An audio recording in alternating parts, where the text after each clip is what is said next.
The council chamber was never silent, but the noise this time was different.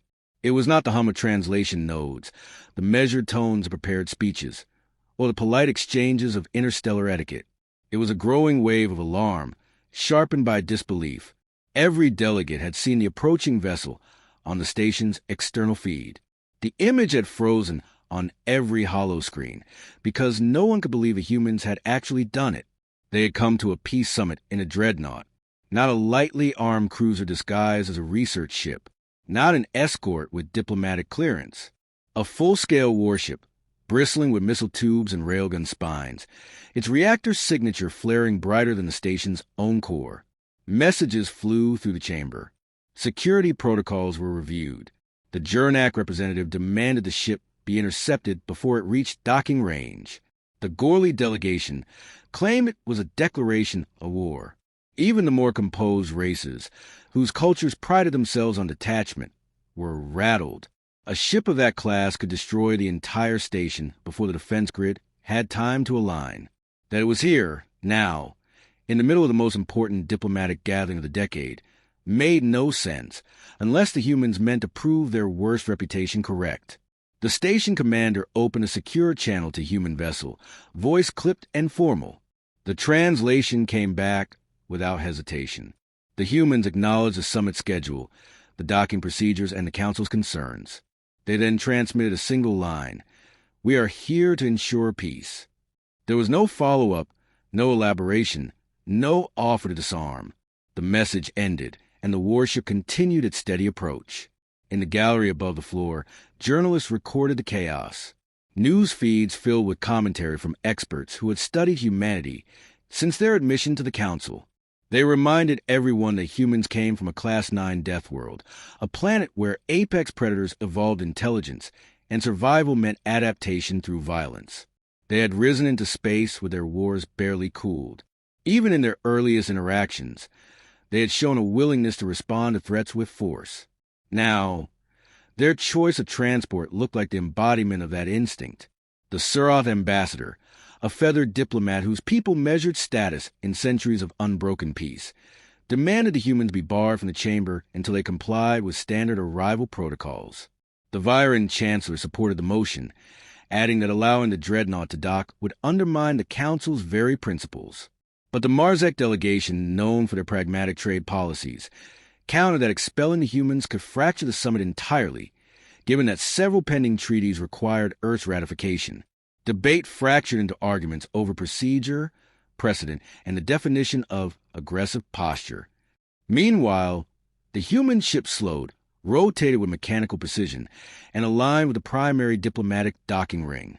The docking clamps engaged without incident, and still no weapons were powered down.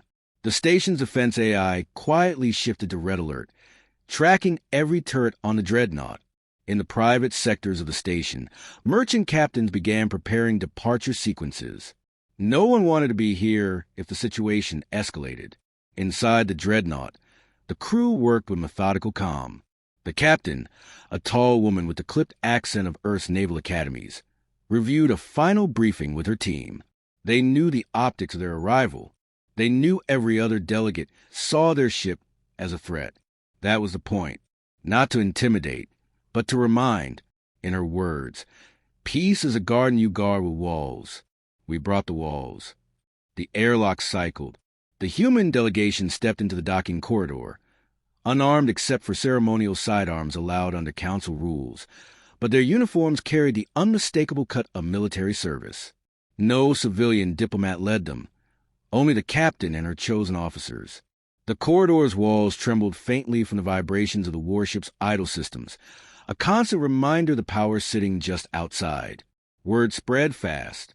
Delegates who had been willing to reserve judgment now found themselves face to face with the reality that humans had made no effort to soften their image. Some saw as arrogance, others as calculated defiance. The Yelf Syndicate's envoy muttered that such theatrics would backfire, that no one respected brute displays in a chamber built for negotiation. Yet there was a tension undercutting his words. Something about the humans' composure unsettled even their critics. When the humans entered the chamber, the room's layered conversations faltered. Their footsteps echoed against the polished alloy floor. The captain moved to the central delegate station, reserved for Earth.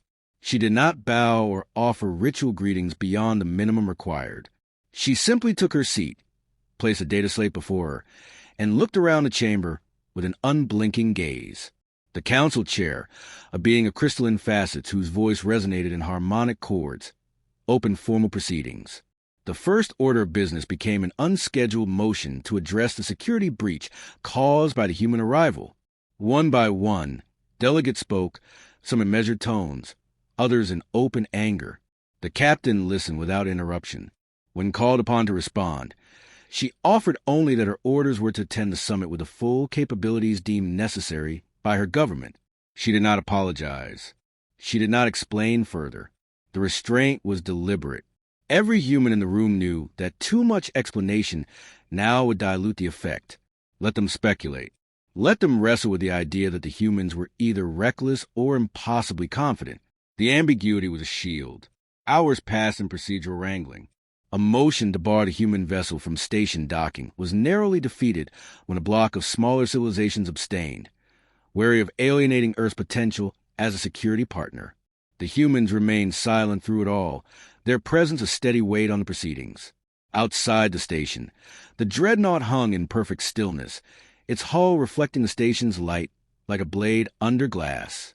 Whispers circulated about past human conflicts, how they had ended piracy in their sector within a decade, not through diplomacy, but through decisive military campaigns.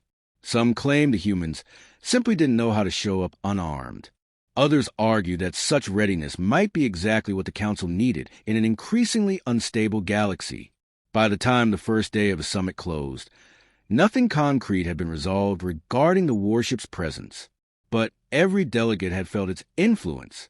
They retired to their quarters knowing that any decision made hereafter would have to account for the fact that Earth had arrived ready for more than talk.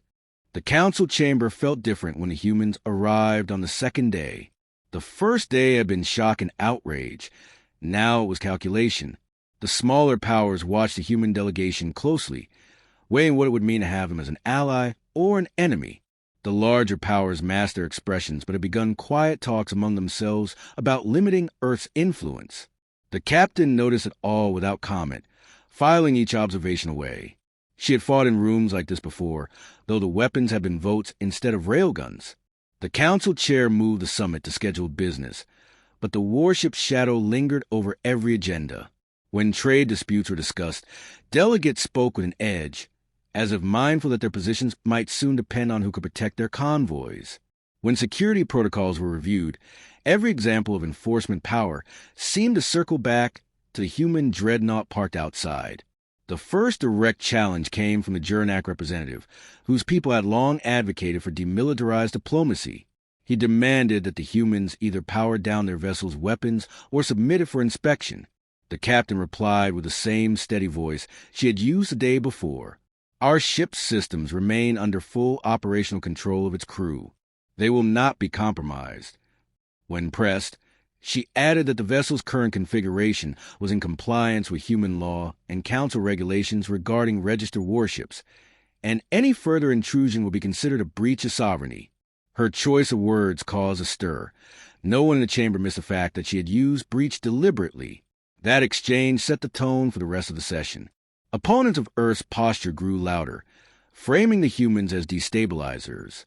Supporters, few in number but growing, argued that the Council's own history of relying on military escorts in times of crisis made the outrage hypocritical. The debate was still unresolved when the station security grid detected an inbound signal, encrypted, fragmented, and originating from outside the system. Council protocols required that the summit be paused while the source was identified. The signal repeated twice before decoding. It was a distress call from a Trade Hub 3 light minutes from the station, a hub servicing multiple neutral worlds whose representatives were seated in the chamber. The attackers were identified as a pirate consortium thought destroyed years earlier. They had bypassed patrol routes, struck suddenly, and were now driving civilian freighters toward a collision course with the hub's main docking arms. Station defense craft were too far to intercept in time. Before the council chair could issue a formal request for assistance, the human captain had already sent orders through her personal comlink. The dreadnought broke from its mooring, thrusters flaring. The station's automated defense AI issued a query about departure clearance. The captain transmitted a single code phrase that triggered emergency departure protocols under Council law, provisions usually invoked by system defense fleets, not summit delegations. The human vessel's engines roared into full burn, and within moments, it was a shrinking point of light on the main display. The chamber erupted with accusations. The Viren Chancellor shouted about jurisdiction. The captain, still seated at her console, reminded the Council that under Clause 12 of Interstellar Diplomatic Statute, any recognized military vessel could act to defend Council members in imminent danger if no faster alternative existed. Her voice remained calm, but her eyes were locked on the tactical feed, now filling the chamber's central display. The dreadnought arrived at the trade hub in under 8 minutes, every system primed. Pirate ships swarmed around the docking arms, their weapons fire carving into the hub's hull.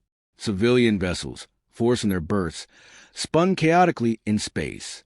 Without pausing to negotiate, the dreadnought opened fire with disabling precision, targeting engines and weapon systems. Ships erupted in bursts of plasma and debris, but the humans avoided critical hull strikes, leaving the attacker's life pod intact. In less than 3 minutes, the pirate's command ship was dead in space, its crew facing the prospect of boarding. The human boarding teams moved like extensions of the ship itself. They secured the pirate leader within minutes, broadcasting a live feed of the capture back to the Council chamber. It was then the chamber saw the first clue to what the humans had known all along. The pirate leader's data core contained navigational data of the station's exact orbit, docking schedules, and summit attendee list. This was not a random raid. It had been a prelude to a larger attack, one that could have targeted the station itself. The revelation shifted the atmosphere instantly. Delegates who had been furious now sat in uneasy silence. Some looked at the human captain with a new calculation in their gaze. The smaller civilizations whispered among themselves, imagining what would have happened if the pirates had attacked while the summit was in session and no warship had been present. The captain didn't speak. She let the evidence work on them. The dreadnought maintained its position over the hub until the station's defense fleet finally arrived, then transmitted a brief readiness report and began the return trip. It redocked at the summit station without incident, its hull unmarred. When the humans re-entered the chamber, the argument started again, but they had changed in tone. No one could claim the warship had been a meaningless provocation. The harder opposition now shifted to claiming that the humans had acted without proper authorization, setting a precedent for unilateral military action at diplomatic events. The captain countered by pointing to the Council's own security codes, which she had followed precisely. She added that waiting for debate would have cost thousands of civilian lives, and possibly the summit itself. The Marzek delegation broke their usual caution to thank the humans publicly. Several others followed, each one from a species with limited defense fleets. The Surath ambassador, who had called for the humans' exclusion the day before, stayed silent. The Viren Chancellor, however, was unrelenting, accusing the humans of using the crisis as a stage performance to justify militarization of diplomacy. The captain looked directly at him and asked if he believed the pirate data core was fabricated. The Chancellor hesitated just long enough for the silence to answer. By the close of the day, the Council had voted to maintain current security protocols for the summit, meaning the dreadnought would remain in dock. It was not a declaration of approval, but it was an admission that Earth's presence could not simply be brushed aside. The humans had shown capability without demanding recognition. That was more dangerous politically than any open boast. The third day began without the usual ceremonial greetings. Overnight, every delegation had received a full briefing on the recovered pirate data core. Some had studied it in silence. Others had convened urgent midnight sessions with their own governments. It was impossible now to claim the attack had been unrelated to the summit. The files were precise, detailing the station's layout, docking assignments, and the exact sequence of security patrols. Whoever had supplied that intelligence had intended for the summit to be vulnerable. The question no one could yet answer was who had passed the data to the pirates. The humans entered without fanfare, their uniforms the same as the day before, their expressions unchanged. They carried themselves with the same quiet assurance, as if they knew the momentum of the summit had shifted and didn't need to advertise it. Delegates tracked them with their eyes, some with curiosity, some with suspicion, some with a wary calculation of predators, sensing a new rival in the hunting ground. The captain took her seat and remained still as the council chair called for order. The Viren chancellor opened the day's arguments by insisting that the presence of an armed vessel during a diplomatic event created conditions ripe for abuse. He accused the humans of exploiting the pirate attack to present themselves as indispensable. The captain waited until the accusations were finished before speaking. She said that if indispensability was the outcome of protecting lives, then perhaps the council should consider why its security was so fragile to begin with.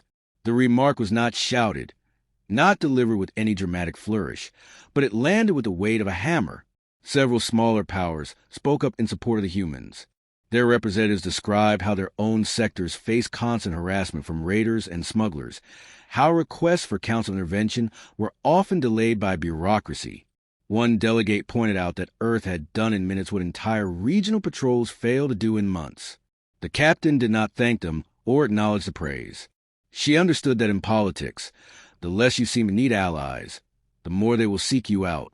The chair called for a vote on whether to create new rules banning armed ships from attending council summits.